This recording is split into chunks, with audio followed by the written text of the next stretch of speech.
சற்று முன் வெளியான முக்கிய அறிவிப்பின்படி மகளிர் உரிமை தொகை பெறுவதற்கான விதிகளில் 3 தளர்வுகள் அறிவிப்பு. தமிழக அரசு அரசாணை வெளியீடு. செய்தியை முழுமையாக கேட்கறதுக்கு முன்னாடி நம்ம சேனலை சப்ஸ்கிரைப் பண்ணலாம். சப்ஸ்கிரைப் பண்ணிக்கோங்க. மறக்காம பெல் பட்டனை கிளிக் பண்ணிக்கோங்க. அப்போ தான் நம்மளுடைய அப்டேட்டட் நியூஸ் உங்களுக்கு உடனுக்குடன் வந்து சேரும். மகளிர் உரிமை தொகை பெறுவதற்கான விதிகளில் 3 தளர்வுகளை அளித்து தமிழக அரசு அரசாணை வெளியிட்டுள்ளது. கடந்த 2021ஆம் ஆண்டு சட்டப்பேரவை தேர்தலின் போது பெண்களுக்கு ரூபாய் 1000 உதவித்தொகை வழங்கப்படும் என திமுக அறிவித்தது.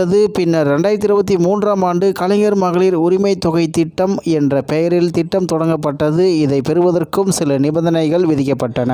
அதில் 4 சக்கர வாகனம், அதாவது கார், ஜீப் போன்றவை வைத்திருக்கும் குடும்பங்களை சேர்ந்த பெண்கள் திட்டத்துக்கு தகுதியற்றவர்களாக கருதப்பட்டனர். அதே நேரம் அரசின் நிபந்தனைகளுக்குட்பட்டு தகுதியுள்ள பெண்களின் விண்ணப்பங்கள் நிராகரிக்கப்பட்டதாகவும் புகார்கள் எழுந்தன. இதைத் தொடர்ந்து ஜூலை 15ஆம் தேதி முதல் நடைபெறும் உங்களுடன் ஸ்டாலின் சிறப்பு முகாம்களில் கடந்த முறை விண்ணப்பித்து நிராகரிக்கப்பட்டவர்கள் மற்றும் புதிதாக ரேஷன் அட்டை பெற்றவர்கள் அனைவரும் விண்ணப்பிக்கலாம் என கூறப்பட்டது. இதற்கிடையே திருப்பத்தூரில் நடைபெற்ற நிகழ்ச்சியில் பேசிய முதல்வர் மு.க. ஸ்டாலின், ஜூலை 15 முதல் நடைபெறும் முகாம்களில் விண்ணப்பித்த தகுதியான பெண்களுக்கு ஆகஸ்ட் அல்லது செப்டம்பரில் ரூபாய் 1000 தொகை வழங்கப்படும். விண்ணப்பங்களுக்கு 45 நாட்களில் முடிவு அறிவிக்கப்படும் என உறுதியளித்தார். இதனிடையில் கலைஞர் மகளிர் உரிமை தொகை திட்டத்தில் 3 முக்கிய தளர்வுகளை தமிழக அரசு அளித்து திட்டத்தின் பயனை விரிவுபடுத்தி உள்ளது. அதன்படி அரசு துறைகளில் சிறப்பு கால முறை ஊதியம் பெற்று தற்போது ஓய்வூதியம் பெறுவோர் குடும்பங்களை சேர்ந்த ஓய்வூதியதாரர்கள் அல்லாத பெண்கள் திட்டத்தில் சேர விண்ணப்பிக்கலாம். அரசு மூலமாக